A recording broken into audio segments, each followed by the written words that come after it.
এখানে তো ষড়যন্ত্র চক্রান্ত চলছে। এখন এই জায়গায় আমরা যারা এখানে নির্বাচন করছি আমাদেরকে সতর্ক থাকতে হবে। যারা সুপ্ত অবস্থায় যারা পেছন থেকে সামনে থেকে বিভিন্ন ধরনের ষড়যন্ত্র এবং চক্রান্ত করছে, এখানে আমরা যারা প্রার্থীরা আছি, আমরা যারা স্টেক হোল্ডাররা আছি, আমরা যদি দায়িত্বশীল আচরণ করি তাহলে ইনশাল্লাহ সেই ষড়যন্ত্র চক্রান্ত সেগুলো সব কিছু আমরা নস্যাৎ করে দিতে পারবো। কারণ আমরা এখানে যারা আছি সবাই জুলাইয়ের প্রজন্ম, জুলাইয়ে খুনি হাসিনাকে আমরা হটাইছি। সুতরাং পরবর্তীতে যারা হাসিনার এজেন্ডা এখানে বাস্তবায়ন করতে চাইবে, যারা ষড়যন্ত্র করতে চাইবে, তাদের পরিণতি হাসিনার চাইতে খারাপ হবে। তো সে জায়গায় আমরা বিশ্বাসী, কারণ শিক্ষার্থীরা যে পরিমাণ উচ্ছ্বাস আমরা দেখতে পাচ্ছি, সুতরাং এই ষড়যন্ত্র চক্রান্ত যারাই করবে তাদের ষড়যন্ত্র চক্রান্ত সব কিছু নস্যাৎ হয়ে যাবে বলে আমরা বিশ্বাস করি।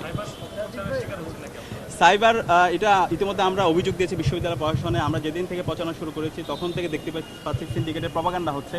আমাদের একজন নারী প্রার্থী সাবিকুন নাহার তামান্না, তার ছবি বিকৃত করা হয়েছিল। ফাতিমা তাসনিম জুমা, উম্মে সালমা, এরপর হচ্ছে আফসান আক্তার সহ আমাদের প্রত্যেকের বিরুদ্ধে ক্রমাগত বিষোদ্গার হচ্ছে। তো সেই জায়গা থেকে বিশ্ববিদ্যালয় প্রশাসনকে আমরা লিখিত দিয়েছি, এখন পর্যন্ত তারা কোনো ধরনের ব্যবস্থা নেয়নি।